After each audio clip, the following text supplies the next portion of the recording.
All right, in this video, I'm going to talk about one common application of solving differential equations, and that's in exponential growth functions. Okay, so this is a problem that you've probably seen in Algebra 2 a lot, and pre-calculus and so on.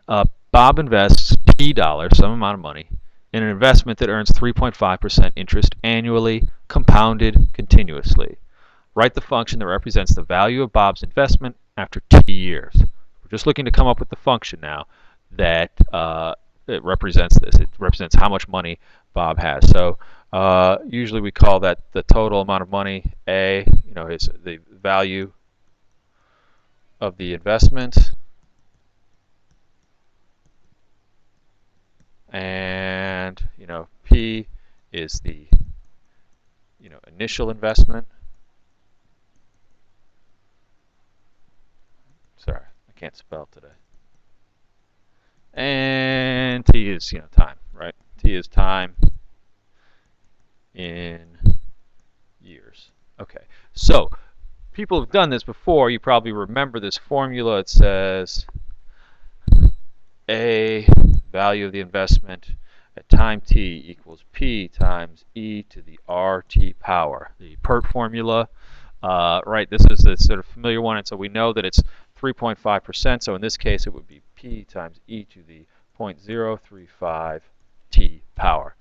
All right. Okay, so now that's an easy way to do it. Now the question is why is this function, where did this thing come from, other than your Algebra 2 textbook? Well, let's see, and the answer is that it comes from solving a differential equation by the method of separation of variables. Okay, so how does that work? Well, you know that the value of the investment is increasing every year. At every moment, actually, it's increasing at a rate of 0.035 annually, or 3.5% annually. So that the change in the value of the investment over time, change in A over T, is equal to 0.035 P. Right? That's how much it's increasing continuously increasing at this 0.035 P. Well, do we have a separable equation here? Well, what do we have on the right-hand side? I mean, the left-hand side, we've got a derivative. We're good. On the right-hand side, we have one function. It's a function of, oh, sorry, I messed this up. Right.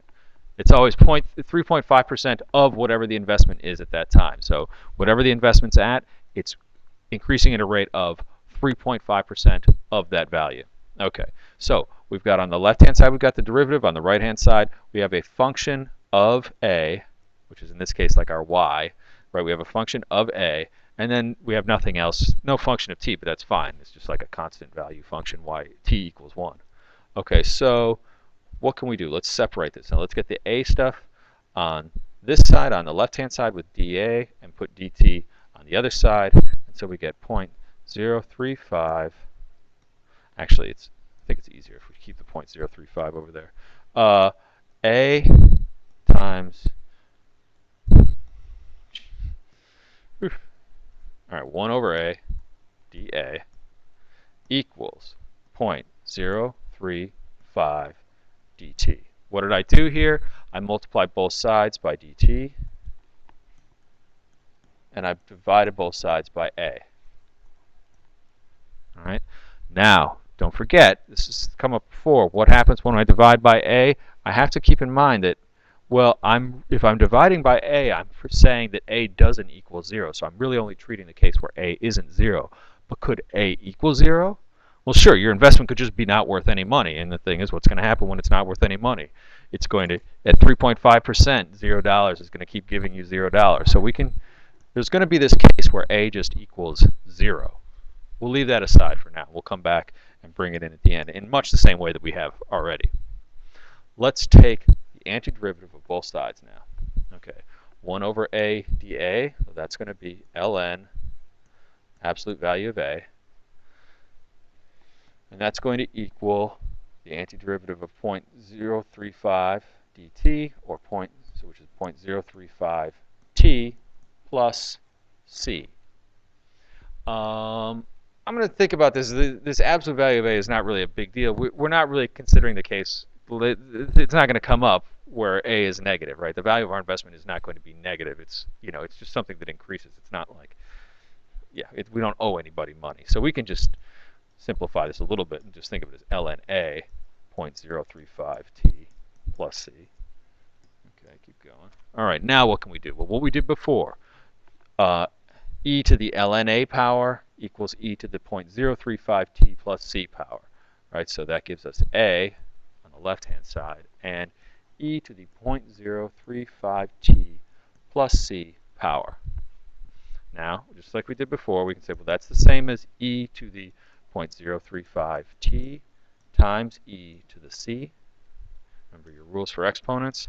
And that's, I'm going to write it like this, e to the c times e to the 0.035 t. Okay, so now's the part where we have to go back and remember from above here, remember this, we have to bring back our case where a is just 0. Well, if a is 0, so a could be 0, and we have this constant here. Well, this constant is going to be just like before. It could be anything, any positive number. E to the c could be any positive number, right?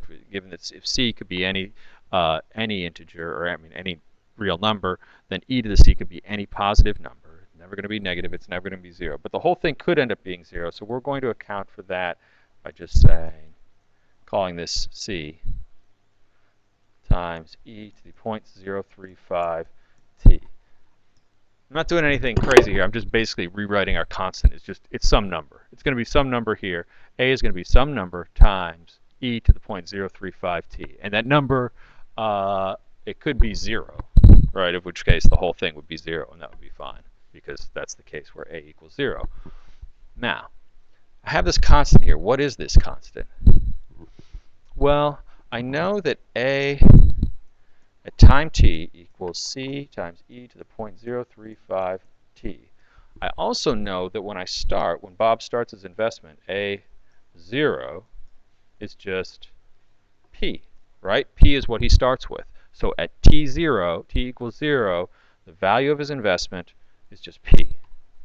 Let's use that. Go over here in a different color.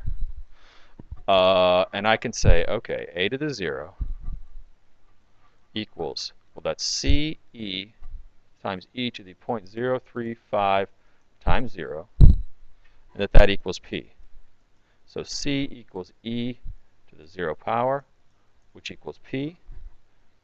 So c is just e to the 0 is 1, so c equals p. So c, that constant right there, is just p, the amount he invested initially. So what do we end up with?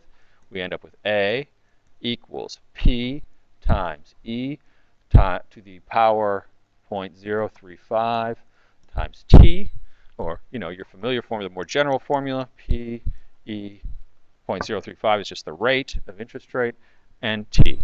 And that's how we end up with this formula that you're familiar with from Algebra 2 or whenever. A equals P-E-R-T. All right, good for now.